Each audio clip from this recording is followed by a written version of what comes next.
Je ronflais tellement fort, je ronflais comme un marteau-piqueur, littéralement 92 décibels dans la chambre. Comme ça, plus fort que ça. J'ai découvert à 37 ans ou 38 ans que je souffrais d'apnée du sommeil. On m'envoie voir une pneumologue qui me dit en fait, vous faites de l'apnée du sommeil sévère. On a fait une polysomnographie, donc on m'a branché partout. J'ai passé la nuit à l'hôpital et on a vu que voilà, je respirais, je respirais pas beaucoup. Elle a dit, je ne sais même pas comment vous faites pour tenir debout. Ça doit faire une vingtaine d'années que vous en faites. Vous ne récupérez jamais. Je me souvenais jamais de mes rêves. J'étais toujours épuisé. Je m'endormais partout. Je me suis endormi au volant à quelques reprises, dont 2 fois où à la dernière minute, l'inconscient, réveille-toi. Ah! L'apnée du sommeil aussi engendre plein de problèmes, plein de maladies, que ce soit des maladies cardiovasculaires, des crises cardiaques, des infarctus, perte de libido, dépression, et j'en passe. Je suis allé voir plein de médecins avant, parce que j'avais mes hormones qui étaient au sous-sol. Les médecins, au début, pensent que tu es un artiste hypochondriaque. Vous, les artistes, il passe les tests, il fait « Ah non, merde, je dis, il me semblait que vous foutiez de ma gueule.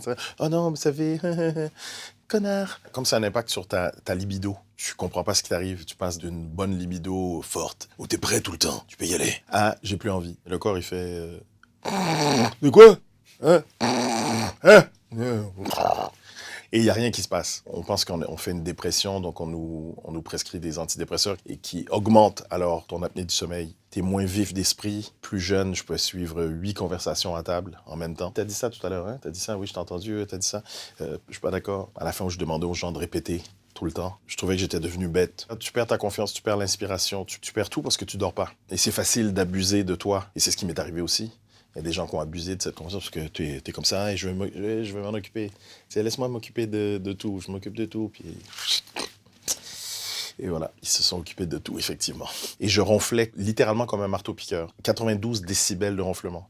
Donc ma femme, en tournée, elle allait dormir dans la baignoire de la chambre d'hôtel parce que je faisais tellement de bruit. Tu t'étouffes, c'est comme si on t'étranglait toute la nuit et puis ton cerveau est sous-oxygéné. Moi, ça durait entre 15 secondes et 1 minute et demie. Et je faisais aussi de ce qu'on appelle des hypopnées, beaucoup d'hypopnées, où tu respires à peine. Et ça me prenait 1 heure et demie pour sortir du lit le matin. Parce que je me réveillais comme un zombie, plus fatigué que la veille. Et on boit 10 000 cafés par jour pour tenir. Surtout, on pense qu'on devient fou. Je faisais même, à un moment donné, des espèces d'hallucinations. Ça m'est arrivé de voir des gens, des entités. Et je gardais toute mon énergie pour 2 heures le soir. La pneumologue est venue me voir en spectacle, elle dit juste... Comment vous faites pour fonctionner, pour tenir debout, pour faire ce que vous faites? Mais je dis, je suis un zombie toute la journée. Et puis le soir, j'explose pendant 2 heures. Puis après, tu ne supportes plus ton poids d'humanité. Je trouvais que ma carcasse était lourde, que tout était une montagne. Je voulais pas me suicider, mais je disais, si je meurs là, ça va. Après avoir été diagnostiqué, j'ai compris que mon père en faisait aussi. Mon père a eu tout ce qu'on pouvait avoir avec l'apnée du sommeil. 2 quadruples pontages, embonpoint, transplantation cardiaque. C'est après où j'ai réalisé que c'est ça qui l'a tué. On peut en mourir, oui. Il y a certaines personnes qui arrivent avec le CPAP à guérir après 3, 4, 5 ans. Rarement, mais ça arrive. Il y a des personnes qui utilisent une orthèse dentaire. En fait, ça avance notre mâchoire inférieure pour ouvrir les voies respiratoires. D'autres personnes utilisent des médicaments parce qu'ils font des apnées neurologiques. Moi, je fais de l'apnée obstructive, donc c'est les voies respiratoires, c'est les muscles ici de la gorge qui s'affaissent et qui empêchent l'air de passer. D'où l'utilité de cette machine-là qui envoie de l'air dans les voies respiratoires, qui ouvre tout ça à la gorge et on arrive à respirer. La plupart du temps, il faut utiliser cet appareil-là à vie. Je sais que c'est pas très sexy parce que t'es Dark Vador chaque nuit.